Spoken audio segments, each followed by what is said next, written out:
Hi guys, welcome to this video, and today we're going to be going over cell specialisation.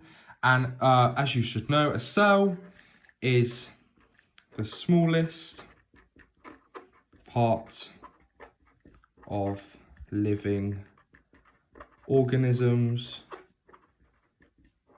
And its specialisation is when a cell becomes adapted to its function. And today we're going to be looking at animal cells. So we're going to be looking at eukaryotic animal cells. So first off, we've got a sperm cell. Now the job of a sperm cell is to reach an egg in the process of fertilization to create an embryo, which creates a baby. So a sperm cell has a tail, otherwise known as flagella. Now you might have heard of the word flagella. It basically just means the tail. It has also got something called the midpiece. Now I just see it as midpiece because it's in the middle. And this contains many mitochondria. Now that is very important to know about. It contains a lot of mitochondria. We also have something called the nucleus, which you've most likely heard of, and if you haven't, definitely go and do some revision on it. And then also we have enzymes in the head of the sperm,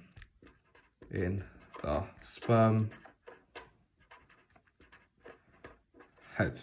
Now these are the structures found inside a sperm cell, and now we need to relate the structure to their function. So we've got the tail, and this allows the sperm to travel to egg, and the egg is otherwise known as the ovum. So they might not call it an egg, they might call it an ovum, or they might call it just the egg cell. Because this sperm, you've got to remember, it's not made up of many cells. This is one cell. I know it might not look like a cell, but this is just one cell. So the tail obviously moves and it rotates. People think it moves like that, but it actually rotates, which causes the sperm to move to the egg during fertilization. And then we've got the midpiece, which contains many mitochondria. Now, as we know, mitochondria allow energy to be produced by cellular respiration. Now, the reason why there's many mitochondria in a sperm cell is because it provides lots of energy for sperm to travel to egg. It might not seem like a long way away to the egg, but for a tiny singular cell, it's a long way to travel. So there's a lot of energy that needs to be made. And then the nucleus, this is where the DNA is, contains DNA. It contains 23 chromosomes, because you've got to remember, it's an egg and a sperm that needs to create an embryo. So it contains only half the DNA, because it combines with the egg cell DNA, which is 23 chromosomes, to create 23 pairs, otherwise known as 46 chromosomes, which is what every human being has. So it contains the paternal DNA. Paternal means male, so the father's DNA. And now it's got enzymes in its sperm head. So what these actually do is they digest or break down outer layer of egg. So basically, guys, the egg is obviously like that shape, and the sperm actually has to get through and inside the egg to fertilize the egg.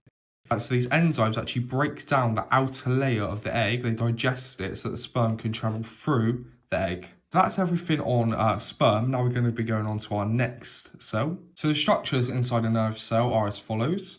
So at the end of these, we got something called a synapse. We've got the synapses. We've got myelin here. these little, they're a bit like, I don't know, bricks in a way, kind of, not really, kind of like, I don't know, hamburger buns. We also have this, which is called the axon, and we also have these structures here called dendrites. So obviously we've got the structures of a nerve cell. Now we need to actually know their functions. So we're going to go with the axon first. So the axon actually carries electrical impulses around the body. Because a nerve cell, we got to know they carry electrical impulses around the body. That's basically the simplified version of what they do. And now we're going to go on to the myelin. This insulates the axon, and it speeds up transmission, which just means like the moving, the transmission of impulses made by the nerves. So basically, yeah, the myelin, it insulates the axon, which is this structure here, and it speeds up the transmission of the electrical impulses that are made by the nerve cell. We've then got the synapses, and these allow the nerve impulses to pass from one cell to another. So these little structures on the ends, they allow the nerves to move from one nerve cell to another. And then we've got the dendrites at the ends, and these increase the surface area, which allows more nerve cells to connect. So basically what happens is that imagine we have another nerve cell next to this nerve cell. The synapses on this nerve cell will connect to the dendrites on another nerve cell. So these two structures actually connect to each other in between different nerve cells. These increase the surface area to allow more to connect, and the synapses allow the impulses actually to pass from the nerve cells to through each other. So they all connect to pass the electrical signals around the body. Now we have the last animal cell that is specialised, that you need to learn about for your GCSEs, which are muscle cells. So this is a group of cells. Now you can see a muscle cell here, muscle cell here, muscle cell here, muscle cell here, here. And these cells actually work together. You need to know that they work together to form muscle tissue. So tissue is a group of cells that work together for a common function. So as you know, they've got a nucleus, but you don't need to know much about the nucleus. They've also got many mitochondria. There's a lot of mitochondria. As you can see, there's mitochondria in every one of these cells. They also contain protein fibers, but you can't actually see them in the diagram, so I'm just going to write that there. Now, it's good to know that muscles contract, which means they get shorter, they get smaller.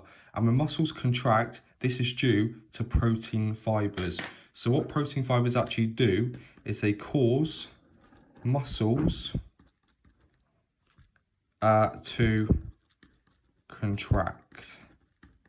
So muscles contract when you, say if you pick up something, your muscles in your arm will actually contract. And now they've got many mitochondria. These provide energy for muscle contraction. So yeah, for your muscles to contract, this actually uses quite a lot of energy. So this is why there's many mitochondria in muscle cells, because a lot of energy is actually required for the muscle cells to contract. So that's the end of animal cell specialisation. I really hope you guys found this useful. We got our sperm cell, which contains the enzymes to break through the ovum. We've got the nucleus, which contains half the genetic DNA needed to create an embryo. We've got the midpiece, which contains lots of mitochondria, which is needed for the sperm to move. We've got the flagella, which allows the sperm to move. We've got the nerve cell here, which contains dendrites, which increase the surface area to allow the nerve cells to connect with the synapses of another nerve cell. We've got the nucleus, we've got the myelin, which insulates the axon to speed up the transmission of the impulses. We've got the axon here, which actually carries the electrical impulses around the body. And then we've got the synapses, which allow the nerve cells, allow the impulses to pass from one nerve cell to another. We've also got our muscle cells, which contain many mitochondria to provide energy for the muscle cells to contract. We've also got our protein fibers, which cause the muscle to contract. And we've also got our nucleus. And it's important to remember that each of these are a cell. This is not just one cell, this is a muscle tissue, which is a group of muscle cells working together to perform a similar or exact same function. I really hope you guys found this useful, and I'll see you in the next video. Bye bye.